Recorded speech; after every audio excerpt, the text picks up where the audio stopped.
सूरदास जी महाराज की जय।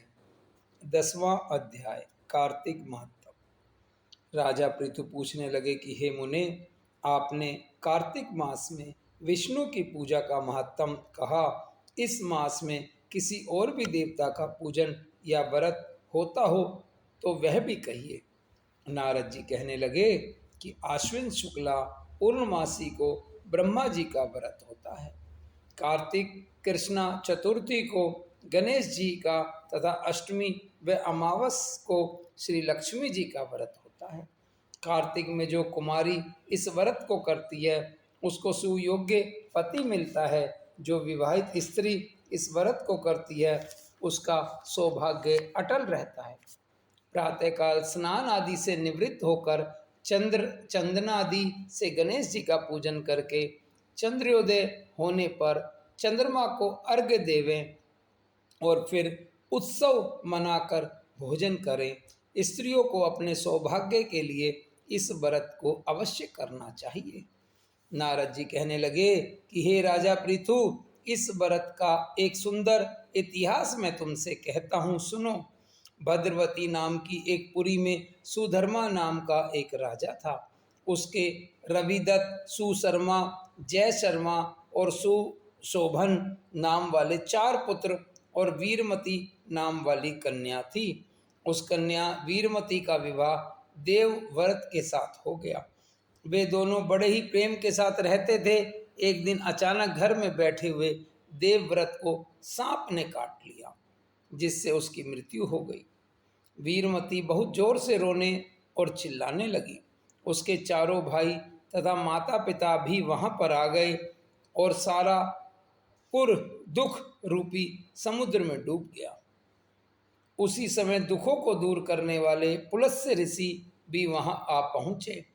राजा ने हाथ जोड़कर कहा कि हे महाराज, कौन से पाप कर्म से मेरी यह कन्या विधवा हुई है। तब पुलस्त्य जी ने कहा कि राजन, कार्तिक मास में तुम्हारी कन्या ने गणेश चतुर्थी का व्रत नहीं किया है, इसी पाप से यह विधवा हुई है। वह अब भी इस व्रत को करे तो उसका मृतक पति जीवित हो जाएगा। यह कहकर ऋषि तो चले गए और राजा ने अपने जामात्र के मृत शरीर को तेल में डलवा दिया। जब कार्तिक मास आया तो उसकी कन्या ने विधिवत करके उद्यापन में ब्राह्मणों को बहुत सा धन दिया, जिसके प्रभाव से उसका मृतक पति फिर जीवित हो गया। अतः सौभाग्यवती स्त्रियों को अपने सौभाग्य की रक्षा तथा संतान प्राप्त के लिए यह व्रत अवश्य करना चाहिए। कार्तिक महात्म 10वां अध्याय समाप्त। कार्तिक महात्म 11वां अध्याय। एक समय नारद जी श्री व्यास जी से पूछने लगे कि हे व्यास जी, गृहस्थाश्रम सब आश्रमों से उत्तम क्यों माना गया है।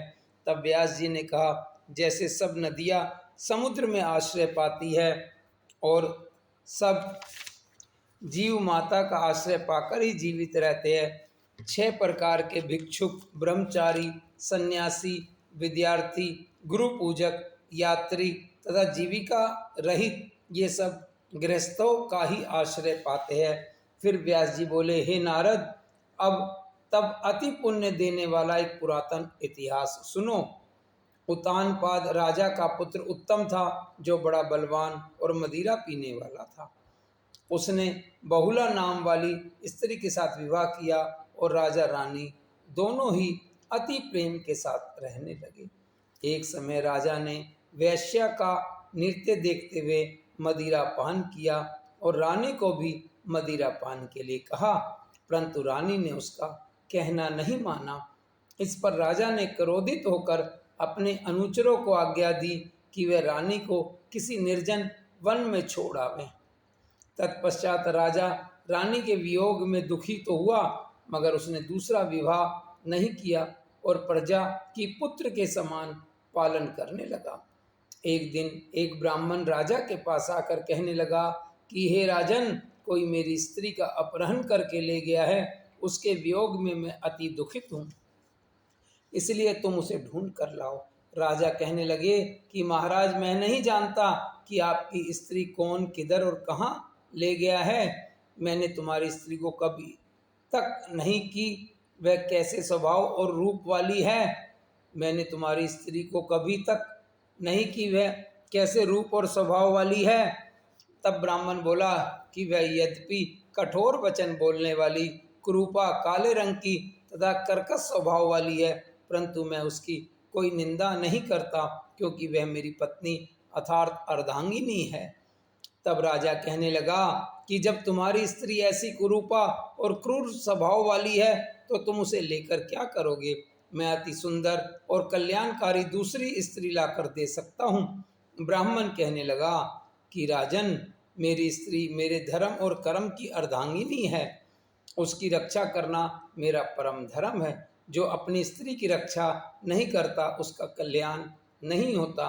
जो मनुष्य ऋतुकाल के पश्चात अपनी स्त्री से भोग नहीं करता, उसके पितर 1 मास तक उसके रुधिर में तैरते हैं। ब्राह्मण के ऐसे वचन सुनकर राजा अपने शस्त्र लेकर रथ पर सवार हुआ और चारों ओर घूम फिर उस स्त्री को खोजने लगा। कुछ दूर जाकर उसने एक आश्रम देखा। वहां पर एक महान तेजस्वी ऋषि कुशा के आसन पर विराजमान थे। राजा को देखकर भी उस ऋषि ने राजा का कोई आदर सत्कार नहीं किया और बोला, मैं जानता हूं तुम राजा उत्तानपाद के पुत्र हो, मगर तुम यहाँ किस कारण आए हो? राजा कहने लगा कि हे मुने, ब्राह्मण के घर से कोई उसकी स्त्री को हर कर ले गया है। मैं उसी की खोज में इधर आया हूँ, परंतु आपने अर्घ आदि कुछ भी नहीं दिया और नहीं किसी प्रकार का सत्कार किया, इसका क्या कारण है?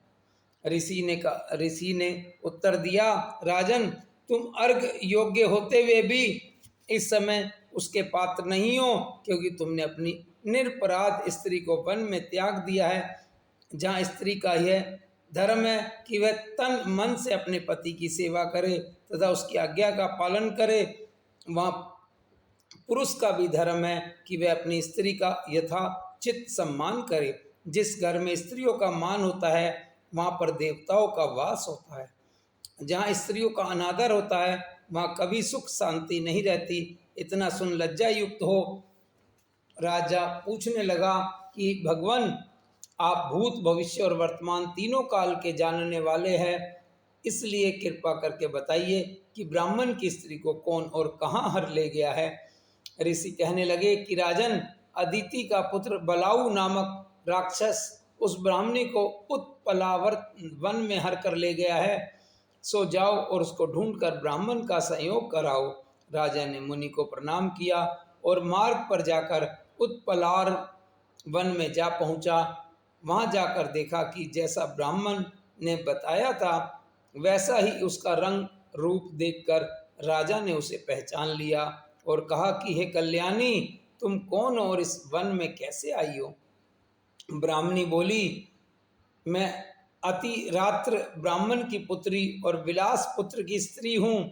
मैं अपने घर में अकेली सो रही थी कि बलक नाम वाला राक्षस मुझे हर कर यहाँ पर ले आया है। यहाँ लाने के बाद न तो उसने किसी बात का कष्ट दिया और न ही मेरा सतीत्व नष्ट करने की चेष्टा की। इतना होने पर भी मैं यहाँ अत्यंत दुखी हूँ। राजा ने कहा, हे ब्राह्मणी, वह राक्षस कहाँ गया है? मुझको तुम्हारे पति ने ढूंढने के लिए भेजा है। ब्राह्मणी ने कहा, वह इस वन में अमुक स्थान में गया है। तब राजा ने ब्राह्मणी के बताए हुए स्थान पर जाकर राजा को देखकर वह राक्षस उसके पैरों पर गिर पड़ा और कहने लगा कि राजन, मुझे क्या आज्ञा है? राजा ने कहा कि हे निशाचर, तू इस ब्राह्मणी को क्यों लाया है? राक्षस कहने लगा कि राजन, इस ब्राह्मणी का पति राक्षसों को मारने का मंत्र जानता है। अतएव जब हम यंत्र का अंत ग्रहण करने के लिए आते हैं, यंत्र का अन्न ग्रहण करने के लिए जाते हैं, तो वह हमको वहां से भगा देता है, क्योंकि सब यज्ञों का वही आचार्य बनता है। इसी कारण उस ब्राह्मण को दुखी करने के लिए मैं उसकी स्त्री को हर लाया हूँ, क्योंकि बिना स्त्री के पुरुष कर्म का अधिकारी नहीं होता। यह सुनकर राजा ने विचार किया कि यह राक्षस भी हमारी ही निंदा करता है। मुनि ने भी हमको अर्घ योग्य नहीं समझा।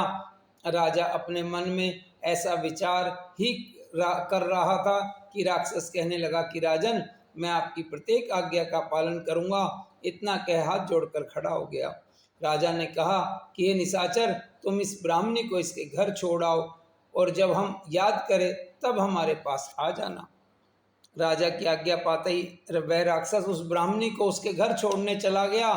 तब राजा सोचने लगा कि मैंने अपनी निर्दोष स्त्री को घर से निकाल दिया, अब ऐसा कौन सा पुण्य कर्म करूं कि जिससे यह पाप दूर हो। तब राजा पुनः उन्हीं मुनि के पास गया और उनसे अपना कर्तव्य पूछा। मुनि ने कहा, हे राजन, तुम्हारी स्त्री को शतापात नाम के नाग ने वन में घूमते हुए देखा तो वह उसको पाताल लोक में ले गया। उस नाम की नंदा नाम वाली एक कन्या है, उसने अपने घर में उसको छिपा रखा है। यह सुन राजा वहां से अपने घर आया और ब्राह्मण को स्त्री सहित अपने घर में देखकर बहुत प्रसन्न हुआ। तत्पश्चात राजा ने बालक नामक राक्षस को याद किया तो वह तुरंत ही राजा के पास आकर उपस्थित हो गया। बालक को देखकर राजा ने उसे पाताल लोक से अपनी स्त्री को लाने का आदेश दिया। उसके बाद वह राक्षस पाताल लोक गया और वहां से राजा को स्त्री लाकर उसको सौंप दी। तत्पश्चात राजा रानी बड़े प्रेम से रहने लगे। कार्तिक महात्म 11वां अध्याय समाप्त।